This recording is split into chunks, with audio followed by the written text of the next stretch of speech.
जीवन में सबसे अच्छा सबक आप ये सीख सकते हैं कि कैसे साथ रहते हैं। यदि आप अपने सपनों को पाने की हिम्मत रखते हो तो आपका हर सपना सच हो सकता है। समस्याएं देखकर जीवन में कभी हार मत मानो, क्योंकि क्या पता किसी समस्या के अंदर तुम्हारी एक बड़ी शुरुआत छुपी हो।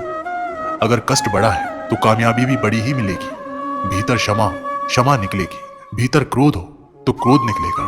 भीतर प्रार्थना हो तो प्रार्थना निकलेगी। नफरत हो तो नफरत निकलेगी।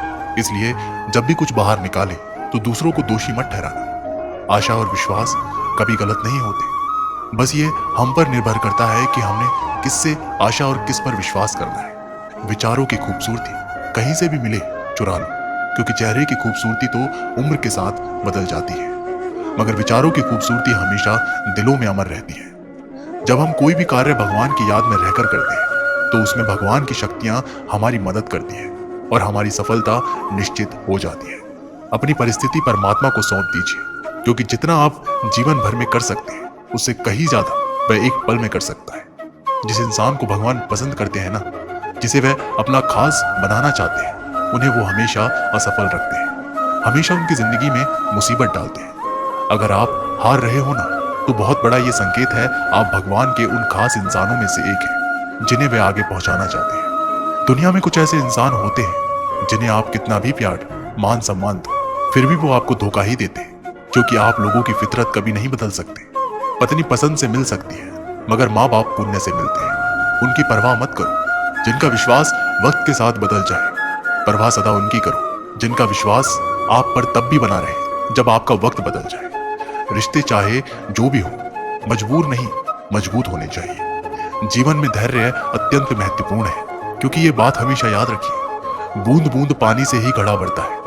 मन की सच्चाई और अच्छाई कभी व्यर्थ नहीं जाती। ये वो पूजा है जिसकी खोज ईश्वर खुद करते हैं। सुख हमारे अहंकार की परीक्षा लेता है, जबकि दुख हमारे धैर्य दोनों परीक्षाओं में उत्तीर्ण होकर ही हमारा जीवन सफल होता है। प्यार और सम्मान दो ऐसे उपहार हैं, अगर सभी को देने लग जाओ तो बेजुबान भी छुप जाते हैं। जिस दिन तुम्हें अपना मूल्य पता लग गया, उस दिन के बाद तुम किसी के द्वारा की गई निंदा या प्रशंसा से कोई फर्क नहीं पड़ेगा।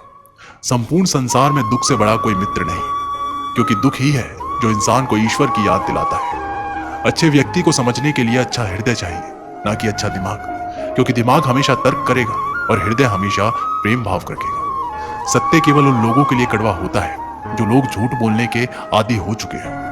हर अनुभव कुछ ना कुछ सिखाता है, इसलिए हर अनुभव महत्वपूर्ण है। हम अपनी गलतियों से भी सीख सकते हैं। पेट में गया हुआ विष केवल एक मनुष्य को मारता है, परंतु कान में गया हुआ विष कई संबंधों को मार देता है। श्री कृष्ण कहते हैं, हर किसी की जिंदगी में समस्याएं हैं, लेकिन इंसान की समस्याओं को ही सबसे ज्यादा और सबसे बड़ी समस्या समझता है। लेकिन इंसान अपनी समस्याओं को ही सबसे ज्यादा और सबसे बड़ी समझता है। कड़वा है पर सच है कि इंसान का व्यक्तित्व तब निखर कर आता है जब वह अपनों से ही ठोकर खाता है। अगर कोई तुमसे कुछ मांगे तो तुम उसे दे देना, क्योंकि भगवान ने आपको देने वालों में रखा है, मांगने वालों में नहीं। परेशानी में अगर कोई सलाह मांगे तो सलाह के साथ साथ भी देना, क्योंकि सलाह गलत हो सकती है परंतु साथ कभी गलत नहीं होता। अगर जिंदगी में सुकून चाहते हो तो लोगों की बातों को दिल से लगाना छोड़ दो, क्योंकि जिंदगी आगे बढ़ने का नाम है, रुकने का नहीं। जो व्यक्ति शक्ति ना होते हुए भी मन से हार नहीं मानता, उसको दुनिया की कोई भी ताकत नहीं हरा सकती। रिश्तों की कद्र करनी है तो वक्त रहते कर लीजिए, वरना बाद में सूखे पेड़ों को पानी देकर हरियाली की उम्मीद करना बेकार है। दुनिया में सबसे आसान काम है विश्वास खोना, पर सबसे कठिन काम है विश्वास को पाना। उससे भी कठिन काम है विश्वास को बनाए रखना। अभिमान तब आता है जब हमें लगता है कि हमने कुछ किया है, और सम्मान तब मिलता है जब दुनिया को लगता है कि आपने कुछ किया है। जब लोग आपकी तारीफ करें तो उसमें झूठ खोजिए, अगर आलोचना करें तो उसमें सच की तलाश कीजिए। क्रोध आने पर चिल्लाने के लिए ताकत नहीं चाहिए, लेकिन क्रोध आने पर चुप रहने के लिए बहुत ताकत चाहिए होती है। बदला लेने की नहीं, बदलाव लाने की सोच रखिए। समझदार व्यक्ति वो नहीं जो ईंट का जवाब पत्थर से दे। समझदार व्यक्ति तो वो है जो फेंकी हुई ईंट से अपना घर बना ले। जब आप ऊंचाइयों की सीढ़ी चढ़ रहे हो तो पीछे छूटे लोगों से बहुत अच्छा व्यवहार करें, क्योंकि उतरते समय यही सब रास्ते में फिर मिलेंगे। बदल जाती है हर चीज इस संसार की, बस थोड़ा इंतजार करो। किसी का दिल बदलेगा तो किसी के दिन बदलेंगे। ईश्वर कहते हैं तुम किसी का कुछ मत बिगाड़ना, मैं तुम्हारा कुछ भी बिगड़ने नहीं दूंगा। जीवन में अगर खुश रहना है तो स्वयं को शांत सरोवर की तरह बनाए, जिसमें कोई अंगार भी फेंक दे तो खुद ब खुद ठंडा हो जाए। मुलाकात जरूरी है अगर रिश्ता बचाना है।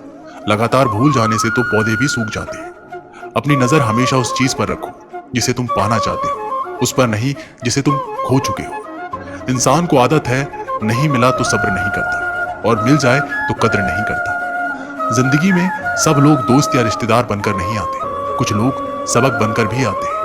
पीठ हमेशा मजबूत रखनी चाहिए, क्योंकि शाबाशी और धोखा दोनों ही पीठ पीछे से मिलते हैं। कुछ लोग आपसे इसलिए भी नफरत करने लग जाते हैं क्योंकि आपकी सही बातें उन्हें कड़वी लग जाती है।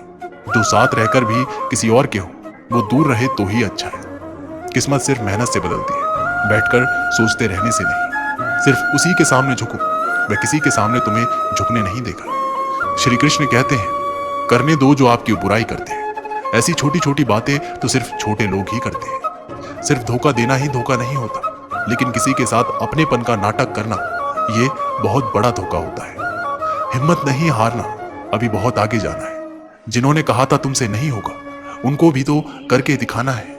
मित्रता भी आवश्यक है और संबंध भी आवश्यक है, परंतु जीवन की हर कठिन परिस्थिति यही दर्शाती है कि जीवन में अकेले रहने की कला कितनी जरूरी है। श्री कृष्ण कहते हैं, जिसका भी साथ दो खुलेआम दो, विरोधी कहलाओगे लेकिन गद्दार नहीं। कोई भी रिश्ता अपनी मर्जी से नहीं जुड़ता, क्योंकि आपको कब कहां और किससे मिलना है ये ऊपर वाला तय करता है।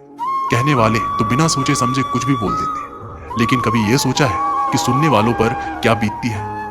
अच्छे लोगों की संगत में रहो, क्योंकि सुनार का कचरा भी बादाम से महंगा बिकता है। श्री कृष्ण कहते हैं, जो आपकी सही बातों का भी गलत मतलब निकालते हैं, उनको सफाई देने में अपना वक्त बर्बाद मत कीजिए। एक दिन शिकायत आपको वक्त से नहीं बल्कि खुद से होगी कि एक खूबसूरत जिंदगी आपके सामने थी और आप दुनियादारी में उलझे रहे। एक बार माफ करके अच्छे बन जाओ, परंतु दोबारा उस इंसान पर भरोसा करके बेवकूफ मत बनो। अपने तो वो होते हैं जिन्हें आपके दर्द का एहसास हो, वरना हालचाल तो रोड पर आते जाते लोग भी पूछ लेते हैं। मेहनत का फल और समस्याओं का हल देरी से ही सही पर मिलता जरूर है। जब आप दूसरों का अच्छा चाहते हैं तो वही चीजें आपके जीवन में वापस आती हैं। यही प्रकृति का नियम है। टूटी हुई चीजें सबसे ज्यादा तकलीफ देती हैं, जैसे भरोसा, दिल, नींद और सबसे अधिक उम्मीद। बस तुम खुद से मत हारना, बाकी सब श्री कृष्ण देख लेंगे। घमंड से भी कुछ रिश्ते अक्सर खत्म हो जाते हैं। कसूर हर बार गलतियों का नहीं होता। शंका का कोई इलाज नहीं और चरित्र का कोई प्रमाण नहीं होता। मौन से अच्छा कोई साधन नहीं और शब्द से तीखा कोई बाण नहीं। हर करीबी इंसान को अपने राज मत बताओ, क्योंकि जो आपके साथ है कल वो आपके खिलाफ भी हो सकते हैं। जिसने अपने मन को काबू कर लिया, उसकी सफलता को भगवान भी नहीं रोक सकते।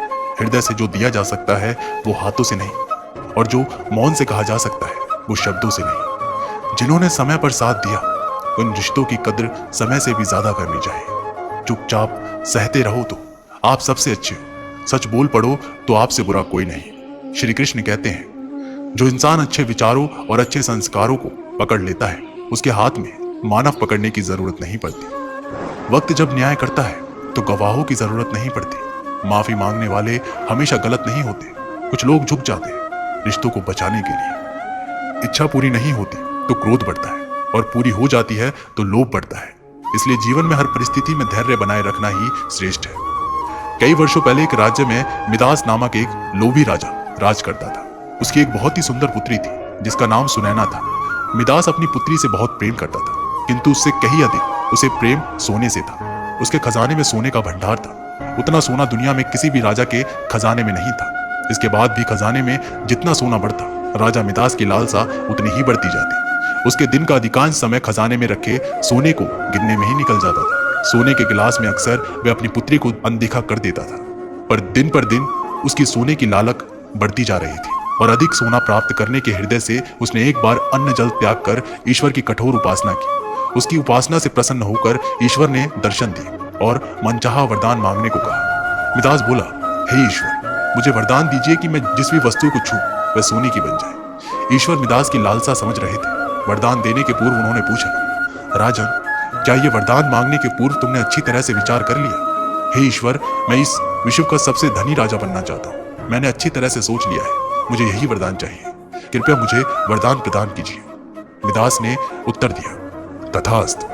मैं तुम्हें वरदान देता हूं कि कल सूर्य की पहली किरण के साथ तुम जिस भी वस्तु को छूओगे वह सोने की बन जाएगी। आशीर्वाद देने के उपरांत ईश्वर अंतर्ध्यान हो गए। राजा मिदास वह वरदान पाकर खुशी से फूला नहीं समाया। दूसरे दिन सोकर उठने के उपरांत अपनी शक्ति परखने के लिए उसने पहले पलंग को छूकर देखा। वह पलंग सोने का बन गया। मिदास बहुत खुश हुआ। दिन भर वह सुध-बुध खोकर अपने महल की हर चीज को सोने में परिवर्तित करने में लग रहा था। उसे भोजन तक का होश ना रहा। शाम तक वह थक हार चुका था। उसे जोरों की भूख लग गई थी। उसने अपने सेवकों को भोजन परोसने के लिए कहा।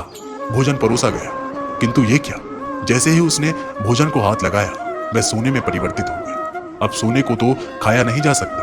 भूख से बेहाल राजा मिदास ने फल खाकर भूख मिटानी चाहिए, किंतु उसके छूते ही वह सोने में परिवर्तित हो गया।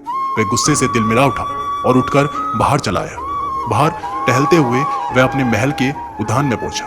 वहां उसने देखा कि उसकी नन्ही पुत्री सुनैना खेल रही है। उसका सुंदर मुख देख राजा के मन में प्रेम उमड़ आया। कुछ क्षणों के लिए वह अपनी भूख भूल गया। जब सुनैना ने अपने पिता को देखा तो वह उसके पास दौड़ी चली आई और प्रेम पूर्वक उससे लिपट गई। राजा मिदास ने प्रेम जताते हुए उसके सिर पर हाथ फेरा और तुरंत ही वह सोने में परिवर्तित हो गई। अपनी नन्ही पुत्री को सोने का बना देख वह दुखी हो गया और रोने लगा। उसने फिर से ईश्वर से प्रार्थना की।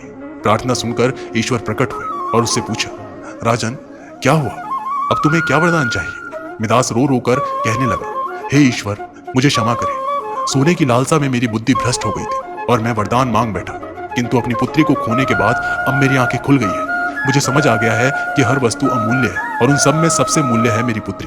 भगवान, कृपया ये वरदान वापस ले लें और मुझे मेरी पुत्री लौटा दें। अब मैं सोने की लालसा त्याग दूंगा और अपना कोषागार निर्धनों और जरूरतमंदों के लिए खोल दूंगा। ईश्वर ने जब उसके पछतावे के आंसू देखे तो अपना वरदान वापस ले लिया। दूसरे दिन सूर्य की पहली किरण के साथ सारी वस्तुएं अपने वास्तविक रूप में आने लगी। राजा मिदास की पुत्री भी अपने वास्तविक रूप में आ गई। उसने अपने वचन के अनुसार अपना कोषागार निर्धनों और जरूरतमंदों के लिए खोल दिया। उसका लोभ खत्म हो चुका था। वह एक संतुष्ट जीवन व्यतीत करने लगा। इस कहानी से हमें सीख मिलती है कि धन महत्वपूर्ण आवश्यक है, किंतु सर्वस्व नहीं है। प्रेम, खुशी, संतुष्टि कभी भी धन से खरीदी नहीं जा सकती, इसलिए लोभ ना करें।